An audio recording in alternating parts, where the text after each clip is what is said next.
அல்லாஹ்வின் மிகப்பெரும் கிருபையால் 9வது தின தராவீஹ் தொழுகையை நாம் முடித்துவிட்டு அமர்ந்திருக்கிறோம். அல்லாஹ் ஜல்ல ஷானஹு வ தஆலா நம்முடைய இந்த தராவீஹ் இரவு வணக்கங்களை கபூல் செய்து கொள்வானாக. எஞ்சியிருக்கக்கூடிய நாட்களில் மென்மேலும் ஆர்வத்தோடும் தேட்டத்தோடும் அமல் செய்யக்கூடிய பாக்கியத்தை அல்லாஹ் நம் அனைவருக்கும் நசீபாக்குவானாக. அப்போ நாம் பெருமானா ஸல்லல்லாஹு அலைஹி வஸல்லம் அவர்களுடைய சிறுவயது பிராயத்தை பற்றி கொண்டு வருகிறோம். இப்போ பாலகர் முஹம்மது ஸல்லல்லாஹு அலைஹி வஸல்லம் பாலூட்டி ஹலீமா சாதியா ரலியல்லாஹு அன்ஹா அவர்களுடைய வீட்டில் வளர்ந்து கொண்டு வருகிறார்கள். நிறைய அற்புதங்களை பார்த்த ஹலீமா சாதியா உள்ளத்திலே விளங்கி கொண்டார்கள், இது ஒரு சாதாரண குழந்தை அல்ல, இந்த குழந்தைக்கு ஒரு பெரிய எதிர்காலம் இருக்கிறது, இந்த குழந்தையில் ஏதோ ஒரு பெரிய மாற்றத்தை ஏற்படுத்தக்கூடிய ஒரு அலாதியான திறமை இருக்கிறது என்பதை ஹலீமா சாதியா விளங்கி கொண்டார்கள்.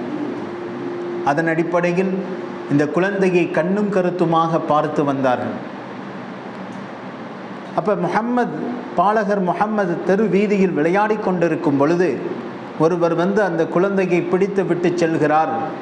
மற்ற குழந்தைகள் எல்லாம் வீறிட்டு கத்தி தங்களுடைய வீடுகளுக்கு போய் பெற்றோர்களிடத்தில் சொல்லுகிறது, முஹம்மதை ஒருவர் பிடித்து விட்டார், முஹம்மதை ஒருவர் கடத்தி விட்டார், அந்த பாலகர் முஹம்மதை ஒருவர் கொலை செய்து விட்டார் என்பதாக சிறுவர்கள் எல்லாம் பதறிப்போக இந்த விஷயம் ஹலீமா சாதியாவிற்கு தெரிந்து கொள்ள வேகமாக ஓடோடி வந்து பார்க்கிறார்கள்.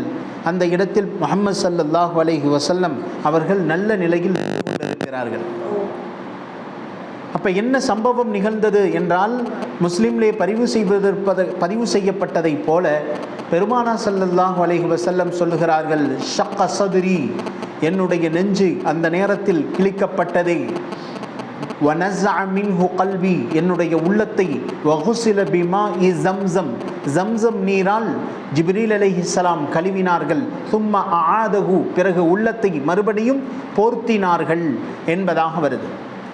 அப்போ ஸல்லல்லாஹு அலைஹி வஸல்லம் அவர்களுடைய சிறு பிராயத்திலேயே அவர்களுடைய உள்ளம் கழுவப்பட்டதாக வரலாற்றில் பதிவு செய்கிறாங்க. அதற்கு பிறகு பெருமானாருக்கு கோபத்தினுடைய பித்து எடுக்கப்பட்டதாக சொல்லப்படுகிறது.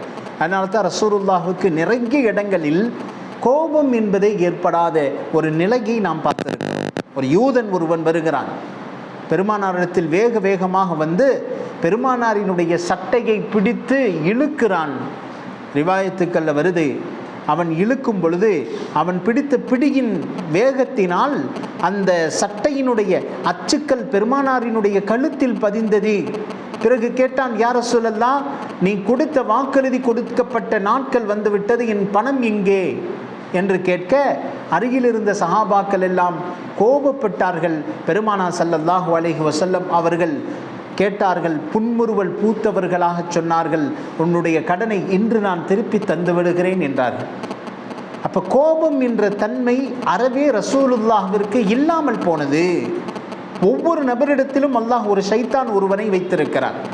பெருமானா ஸல்லல்லாஹு அலைஹி வஸல்லம் சொல்லுகிறார்கள், என்னுடைய ஷைத்தான், என் மீது சாட்டப்பட்ட ஷைத்தான் ஃபக்கத் அஸ்லம், அவன் திட்டமாக முஸ்லீம் ஆகிவிட்டான் என்றார்கள் ஸல்லல்லாஹு அலைஹி வஸல்லம்.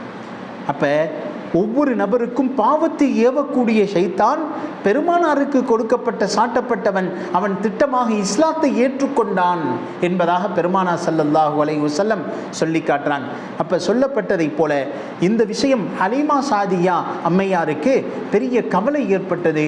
அவர்கள் நினைத்தார்கள், பிள்ளையை போய் ஒப்படைத்து விடலாம் என்று நினைத்து வேகமாக பாலகர் முஹம்மதை கூட்டிக் கொண்டு அன்னை ஆமினாவிடத்தில் வருகிறார். ஆமினாவிடத்தில் விஷயத்தை சொல்லி அவர்கள் கொடுப்பதற்கு மனம் இல்லை என்றாலும் கூட, முஹம்மதை விட்டு பிரியவில்லை, மனம் இல்லை என்றாலும் கூட அந்த தாயிடத்தில் பொறுப்பை ஒப்படைத்துவிட்டு முழுவதுமாக தன்னை பொறுப்பிலிருந்து வெளியேறி கொண்டு தன்னுடைய வீட்டிற்கு திரும்புகிறார்கள். அடுத்து முஹம்மது ஸல்லல்லாஹு அலைஹி வஸல்லம் தன்னுடைய தாய் ஆமினா அம்மையாரிடத்தில் ஒரு வருடம் இது சரியாக 5வது வயதில் 1 வருட காலம் முழுமையாக வளர்ந்து வர்றாங்க. இந்த நேரத்திலே ஆமினா அம்மையார் தன்னுடைய கணவர் இறந்த மதீனா நகரத்தில் இறந்த கணவரை கபரை பார்ப்பதற்காக தன்னுடைய பிள்ளை முஹம்மதை அழைத்து கொண்டு வேகமாக மதீனா நகரத்திற்கு செல்லுகிறார்கள். அங்கு சென்று கபரை அங்கு இருந்து கபரை ஜியாரத் செய்துவிட்டு அங்கு இருந்து பார்த்துவிட்டு வரும் வழியிலேயே அவர்களுக்கு மரணத்தை அல்லாஹ் ஜல்ல ஷானஹு வ தஆலா ஏற்படுத்தி விட்டான். உம்மு ஐமன் தன்னுடைய அடிமை அழைத்து கொண்டு செல்கிறார்கள். பாலகர் முஹம்மத் 6 வயது ஆரம்பமான காலகட்டம். இந்த நேரத்தில் மதீனா நகரத்திலிருந்து திரும்பும் வழியிலே அபுவா என்ற இடத்தில் கடுமையான காய்ச்சல் ஆமினா அம்மையாருக்கு ஏற்பட்டது. ஒருவருக்கு அல்லாஹ் மௌத்தாகுவதற்கு முன்னதாக ஒவ்வொரு நபருக்கும் நோய் ஒன்று ஏற்படும், இயல்புதான். ஆனால் சில நோய்கள் இருக்கிறதே, அந்த நோய்களின் மூலமாக அந்த நோயாளிக்கு அல்லாஹ் அறிவித்து கொடுத்து விடுவான், இந்த நோயிலிருந்து நம்மால் மீள முடியாது. அதுக்கு அரபியில் சொல்லுவாங்க மரது மௌத், மௌத்தை தரக்கூடிய நோய். முன்னதாகவே அல்லாஹ் அறிவிப்பு செய்து விடுவான், இந்த நோயிலிருந்து நம்மால் மீண்டு வர முடியாது. மௌத்திற்குரிய அறிகுறிகள் முழுவதுமாக ஆமினா அம்மையாருக்கு தென்பட அபுவா என்ற இடத்திலேயே கொஞ்ச நேரத்தில் ஒரு மரத்தினுடைய அடியில் உட்காருகிறார்கள். பாலகர் முஹம்மத் என்ன நடப்பது எது நடக்கிறது என்று தெரியாத ஒரு பச்சிளம் குழந்தை, பாவமறியா முகம், அந்த பாலகர் முஹம்மதையும் அடிமை பெண்ணையும் பக்கத்தில் வைத்து கொண்டு அதே நிலையிலேயே அமர்ந்து விடுகிறார்கள், அதே நிலையிலேயே படுக்கிறார்கள். முஹம்மது ஸல்லல்லாஹு அலைஹி வஸல்லம் அவர்களுடைய முகத்தை பார்த்த நிலையிலேயே இந்த விஷயத்தை அவர்கள் சொல்லுகிறார்கள். குல்லு ஹய்யின் மையத்துன் வ குல்லு ஜதீதின் பால் அல்லாஹு வஃபகக ஃபீ குல்லி ஆலம். இந்த விஷயத்தை சொல்லுகிறார்கள். ஒவ்வொரு உயிருக்கும் மரணம் என்பது ஏற்பட்டே தீரும், ஒவ்வொரு நபரும் மௌத்தை சுவைத்தே தீர வேண்டும். அல்லாஹ் ஜல்ல ஷானஹு வ தஆலா உன்னை கொண்டு மிகப்பெரிய ஒரு மாற்றத்தை இந்த உலகத்திற்கு தந்தருள் புரிவானாக. அது மாத்திரமல்ல, இப்படியும் சொன்னார்கள், என்னை பற்றி நல்லடியார்களுடைய நாவில் அல்லாஹ் மறுமை வரைக்கும் பேசச் செய்வான் என்ற விஷயத்தையும் அல்லாஹ் அந்த பெண்மணி ஆமினா அம்மையார் சொன்ன நிலையிலேயே அவர்களுக்கு புரிந்துவிட்டது, எந்த இடத்தில் நம்முடைய உயிர் பிரியப் போகிறது. அதே நிலையிலேயே அபுவா என்ற இடத்தில் அவர்களுடைய உயிர் பிரிந்தது. பெருமானா ஸல்லல்லாஹு அலைஹி வஸல்லம் அவர்கள் சிறு வயதாக இருந்த பொழுதிலும் விஷயத்தை விளங்கி கொண்டார்கள். என்னுடைய அம்மா இந்த உலகத்தை விட்டு பிரிந்து விட்டார்கள். எத்தீமான நிலையில் 6 மாத காலத்தில் தந்தையை இழந்த, தந்தையின் முகத்தையே பார்க்காத பெருமானார் 6 வயது காலத்தில் தன் தாயை இழந்து அனாதையாக எத்தீமாக எந்த ஒரு துணையும் கூட இல்லாத நிலையில் பெருமானார் இந்த உலகத்தில் ஒரு பச்சிளங்குழந்தையாக இருக்கிறார்கள்.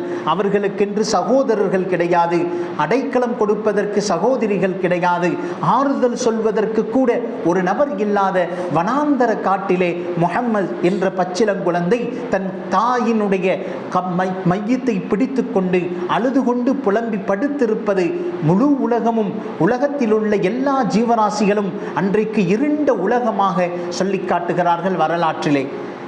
எல்லா ஜீவராசிகளும் அழுததாக, மரம், கல், அனைத்து ஜீவராசிகளும் அழுது கொண்டு இருப்பதை வரலாற்றில் பதிவு செய்கிறார்கள்.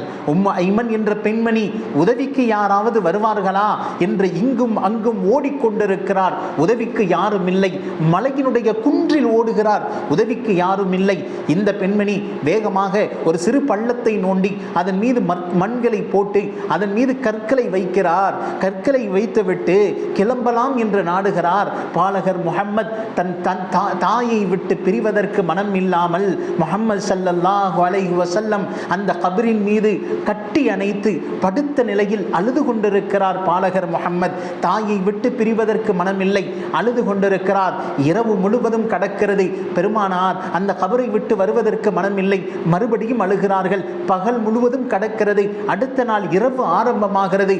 உம்மு ஐமன் அந்த பெண்மணி சொல்லுகிறார், வாருங்கள், வேகமாக தம் பாட்டனார் அப்துல் முத்தலிப் உங்களுக்காக காத்து கொண்டிருப்பார், அவரிடத்தில் நாம் சென்று விடலாம் என்று அந்த முஹம்மதை அழைத்து கொண்டு செல்கிறார்கள். முஹம்மது ஸல்லல்லாஹு அலைஹி வஸல்லம் தன் தாயினுடைய கபரை விட்டு பிரிவதற்கு மனம் இல்லாமல் கண்ணுக்கு எட்டிய தூரம் போய் கபர் மறையும் வரைக்கும் தன் தாயின் கபரை பார்த்து அழுது கொண்டே இருந்தார்களாம். இந்த நிலை பெருமானாருக்கு மௌத்து வரைக்கும் மறக்கவே இல்லையாம். இந்த வழி இருக்கிறதே, ஒரு யத்தீமான குழந்தை தன் தாய் தந்தையரை விட்டு பிரிந்து அனாதையாக நிற்கும் இந்த நிலைமை எந்த ஒரு குழந்தைக்கும் வரக்கூடாது என்று கிதாபுகளில் பதிவு செய்கிறாங்க. அதனால தான் ரசூலுல்லாஹி ஸல்லல்லாஹு அலைஹி வஸல்லம் நிறைய இடங்களில் யத்தீம்களுக்கு பெருமானார் நிறைய சலுகைகளை தந்திருப்பாங்க.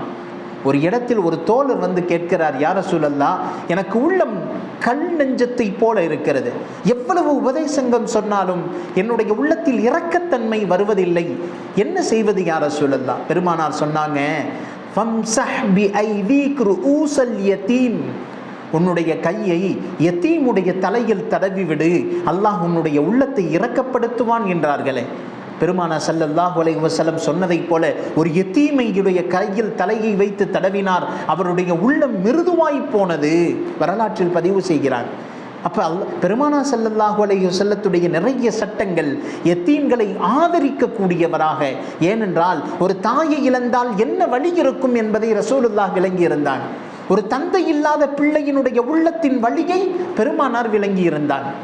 அப்போ அந்த நிலையில் பெருமானார் ஸல்லல்லாஹு அலைஹி வஸல்லம் தன் தாயினுடைய கபரை விட்டு பிரியாத நிலையில் செல்கிறார்கள்.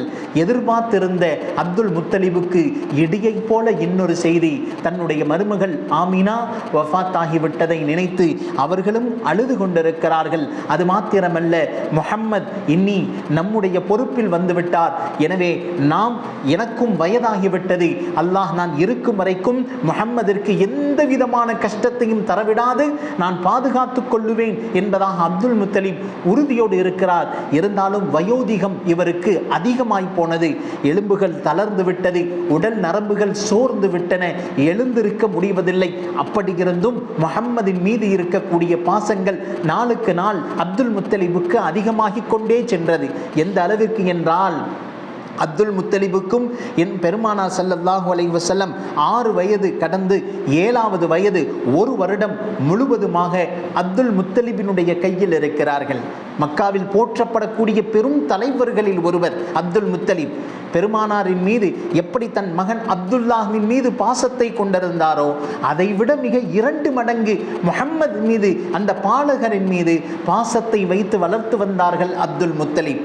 அந்த அளவிற்கு பாசத்திற்குரிய நேசத்திற்குரிய தன்னுடைய பேர குழந்தைக்கு எந்த ஒரு சிக்கலும் வந்துவிடாது அவர்களை பாதுகாத்து கொண்டிருக்கும் பொழுது அல்லாஹ் ஜல்ல ஷானஹு வ தஆலா 8வது வயதில் 2வது மாதத்தில் அப்துல் முத்தலிபையும் பெருமானாரிடத்திலிருந்து பிடுங்கினான்.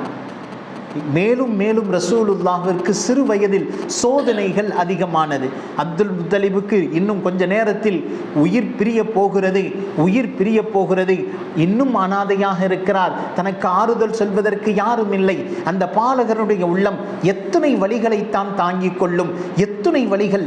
6 மாதத்தில் வயிற்றினுடைய 6வது மாதத்தில் தந்தையை இழந்த பாலகர், 6 வயதில் தாயை இழந்த பாலகர், 8வது வயதில் ஆறுதலுக்குரிய தன்னுடைய பாட்டனாரையும் இழந்து நெற்கதிரியா நிற்கிறார். ஆறுதல் சொல்வதற்கு கூட ஆள் இல்லை. இந்த நேரத்தில் அப்துல் முத்தலிப் செய்த ஒரு நல்ல காரியம் ஒன்றை செய்து விட்டார். என்ன காரியம்? தன்னுடைய மகன் அபூ தாலிப், மூத்த மகன், அப்துல்லாஹ்வினுடைய அண்ணன், அதாவது முஹம்மதிற்கு பெரியத்தா, இந்த முஹம்மதினுடைய பெரியத்தாவிடத்தில் அப்துல் முத்தலிப் பொறுப்பை ஒப்படைக்கிறார்.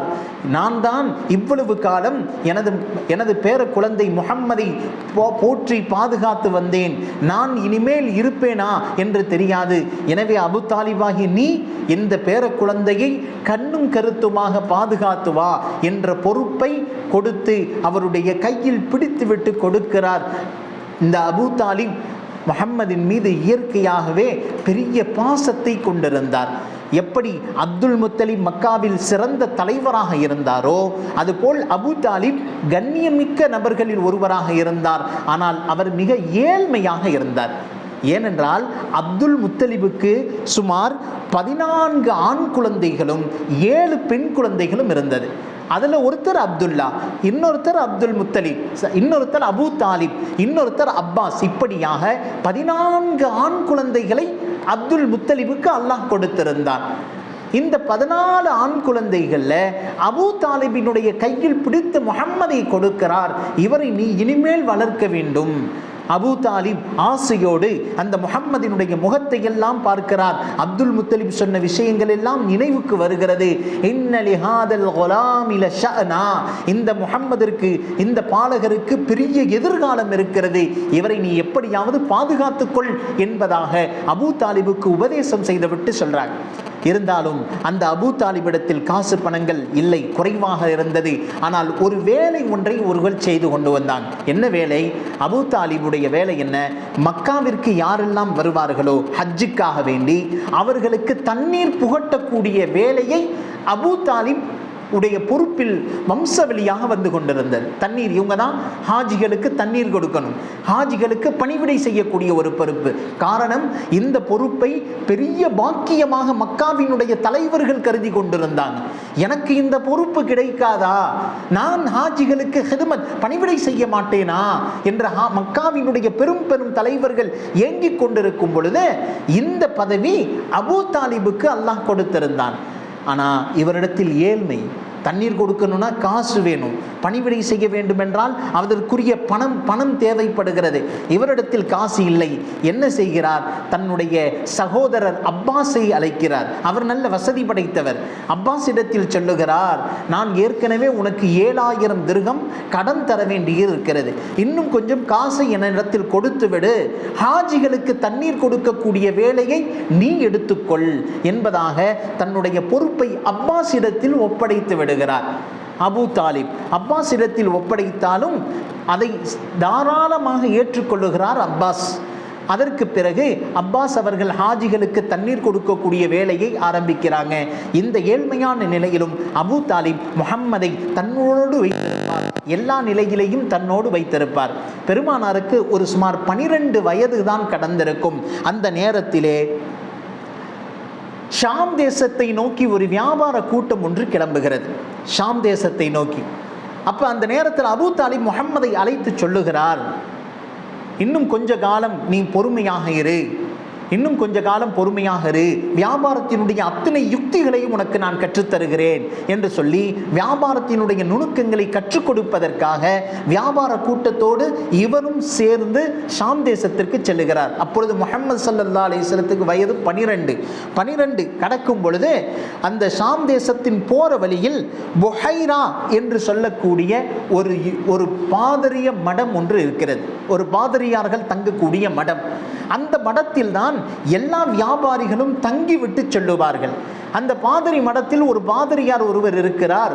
அவர் யாரெல்லாம் அந்த மடத்தில் தங்கி இருக்கிறார்களோ மேலே தான் நின்று, அந்த வாழ்க்கையில் நின்று, முற்றத்தில் நின்று அவர்களுக்கு ஆசீர்வாதம் செய்துவிட்டு உள்ளே செல்லக்கூடிய வளமை அந்த பாதிரியாரிடத்தில் இருந்தது. புஹைரா என்ற மடத்தில் அந்த பாதிரியார் செய்வார், ஆசீர்வாதம் செய்வார், செஞ்சுட்டு உள்ளே போயிடுவார். வந்தவர்கள் பெரும் பெரும் நாட்களாக அந்த பாதிரியாருடைய தரிசனத்திற்காக வேண்டி எதிர்பார்த்து இருப்பார்கள்.